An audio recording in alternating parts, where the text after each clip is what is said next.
EVM पे हम बहुत बड़े लड़ाई लड़ने वाले हैं। ईवीएम पर, हाँ, हाँ, मैं याद दिला रहा हूँ ना, मैं याद दिला रहा हूँ। ये तो देखो, ईवीएम पे हम बहुत बड़ी लड़ाई लड़ने वाले, क्योंकि ईवीएम पे एक जो बहुत महत्वपूर्ण सवाल है वो ये है कि ईवीएम यहाँ से रिलीज हो जाती है इलेक्शन कमीशन से बहुत दिन पहले।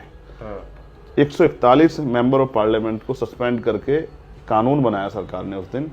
वो बिल को जो है ना, उसको कानून का रूप दिया कि जब नियुक्ति होगी इलेक्शन कमिश्नर की तो चीफ जस्टिस नहीं रहेंगे, क्योंकि ये जो आज चीफ जस्टिस बैठे इन्हीं के नेतृत्व में ये इलेक्शन होना है।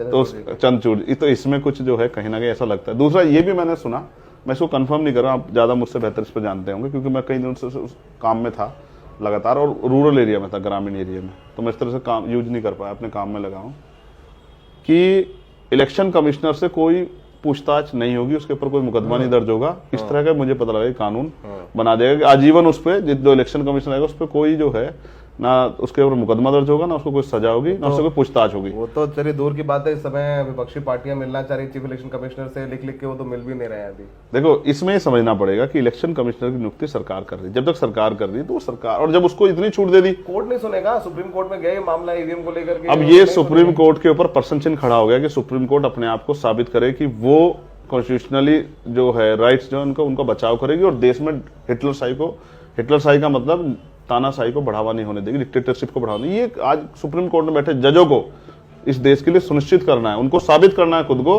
कि भाई हम यहाँ बैठे हैं तो हम जो अपनी पावर का यूज करके इस डिक्टेटरशिप को रोकेंगे। तो ईवीएम पे हम लोग बात करते हैं, ईवीएम यहाँ से रिलीज हो जाती है, लेकिन असल ईवीएम जो है प्रोग्रामिंग कब सेट होती है, आप ये देखो, जब नॉमिनेशन हो जाता है, नॉमिनेशन के बाद नाम वापसी हो जाती है, और तब जो प्रत्याशी बचे रह जाते हैं और वो किस किस सिंबल पे लड़ेंगे और कहां कितने प्रतिशत लड़ेंगे, ये फीडिंग उसमें होती है।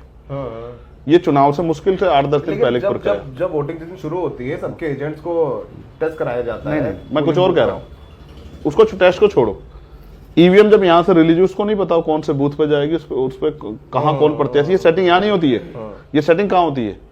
ये वहीं होती है उसी जिले में जहाँ वो जाती है, और जहां उसको पता है कौन से बूथ पे जाना और कहां कौन प्रत्याशी। जैसे मैं नगीना लड़ रहा हूं तो मेरा नाम नगीना में आएगा, ईवीएम को कब पता लगेगा इस बात को? जब मैं नॉमिनेशन कर दूंगा। अभी तो मैंने कहां लड़ रहा हूं, जब मैं नॉमिनेशन कर दूंगा और मेरा नॉमिनेशन कंप्लीट हो जाएगा, वो नाम वापसी के बाद ये हो जाएगा, डिक्लेयर हो जाएगा कि ये लड़ रहे हैं, ना नाम वापसी हुआ, ना पर्चा कैंसिल हुआ, कुछ सब कुछ हो गया, कुछ भी सबसे क्लियर हो गया, तभी तो तय होगा ना ईवीएम में मेरा नाम आएगा। तो वो जो सॉफ्टवेयर अपडेटिंग होती है, ये एक बहुत बड़ा झोल है जिसको समझना पड़ेगा।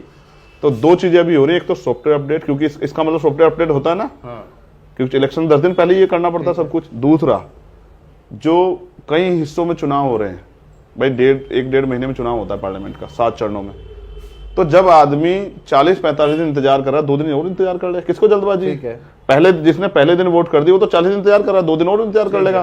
तो इसमें जो ईवीएम बदली जाती है, ये एक बहुत बड़ी आंदोलन कैसा होगा आप लोगों का? ऐसा होगा जैसे दिल्ली वाला हुआ था, जिसके बाद सरकार को मुझे पीटना ही पड़ा, बहुत लाठी खाई थी आपने, मुझे याद है। कोई फर्क नहीं पड़ता, कुछ भी करना पड़े इस देश की डेमोक्रेसी को बचाने के लिए, लाठी खाने के लिए तैयारी रहते हो। इस देश की डेमोक्रेसी, इस देश के संविधान को बचाने के लिए, लोगों के विश्वास को कायम रखने के लिए कोई भी कीमत चुकानी पड़े, हम उस चुकाने के लिए तैयार हैं। क्योंकि जब हम बात करते हैं ना शहीद भगत सिंह की, तो फिर लाठी से डर नहीं लगता है। जब बात करते हैं देश के क्रांतिकारियों की, तो लाठी से डर नहीं लगता है। और जब आप बात करते हैं सत्ता के दमन के खिलाफ लड़ने की, तो याद करो वो क्या हालात होंगे जब डॉक्टर अम्बेडकर इन हालातों में लड़ रहे थे, और कई जगह उनको जो है, जब साइमन कमीशन का उनको स्वागत करना था, और देश में साइमन कमीशन के खिलाफ सब लोगों ने लहर चला रखी थी। तो अपने हितों को किस तरह से प्रोटेक्ट करना है, किसी भी आलोचना को सहने के लिए, ये डॉक्टर अम्बेडकर से हमें सीखना चाहिए। स्टैंड लेने के लिए फिर किसी चीज की जरूरत नहीं है। तारीख बताएंगे कब से शुरू करेंगे? तारीख बता दूंगा तो होते उससे पहले जेल में आंदोलन करके जेल में जाऊं तो ज्यादा अच्छा। तो ये देखिए, रेड माइक पे हम लोग बहुत अनफिल्टर्ड टाइप बात करते हैं। चंद्रशेखर से बड़े आज बहुत इतने इंटरव्यू के, लेकिन इतना खुल के बात जो है, मैंने सवाल ही पूछे बात खुल के, और आपने खुल के जवाब भी दिया। आज एंकर भी हो गए थे चंद्रशेखर जी।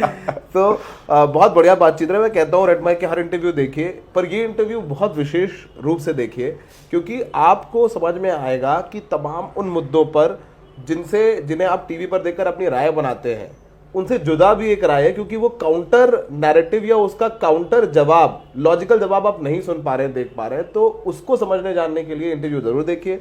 हमेशा कहते हैं चंद्रशेखर जी, आगे भी कह रहे हो लाठी खाने को तैयार हो, आंदोलन करने को तैयार हो, अभी चुनाव लड़ेंगे, सब इनका साथ देंगे नहीं देंगे एक बड़ा सवाल है। अब आगे इनसे बात करते रहेंगे। लोकसभा चुनाव में नगीना से इनकी दावेदारी है और केंद्रीय चुनाव चिन्ह इनका है। तो ये जाति से ऊपर उठ के बाबा साहब ने भी अपनी किताबों में लिखा कि जिस दिन देश के लोग जाति से ऊपर उठ के मुझे देखेंगे, मेरे देश के प्रति समर्पण को देखेंगे, मेरे संघर्ष को देखेंगे, उस दिन लोगों को मुझसे प्रेम हो जाएगा।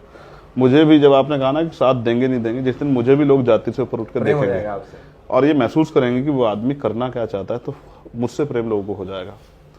ये लोकतंत्र है, यहाँ रानी के पेट से राजा पैदा नहीं होगा। चलो तो वो एक बहुत हाइपोथेटिकल बात है कि जब मायावती जी को चंद्रशेखर जी से प्रेम हो जाएगा, वो बुआ भतीजे का प्यार हो जाएगा और बुआ जी बोले कि आकर के मेरा भतीजा है, तो जिसकी जर्नलिस्ट मैं ही चला जाऊंगा, मैं ही चला जाऊंगा पैर छूने के लिए, आशीर्वाद देने के लिए, कहे तो सही। अब तक तो उन्होंने ऐसा कोई मौका ही नहीं दिया। तो ये इंटरव्यू यही खत्म करते हैं। इंटरव्यू देखने के लिए सागर जी कैमरे में बहुत मेहनत की, उन्होंने इतना लंबा इंटरव्यू हाथ बढ़ के रखा। तो आप इंटरव्यू जरूर देखिए और बहुत जरूर शेयर करिए। और मैं अमूमन कहता नहीं हूँ ये, लेकिन इस इंटरव्यू के लिए कह रहा हूँ।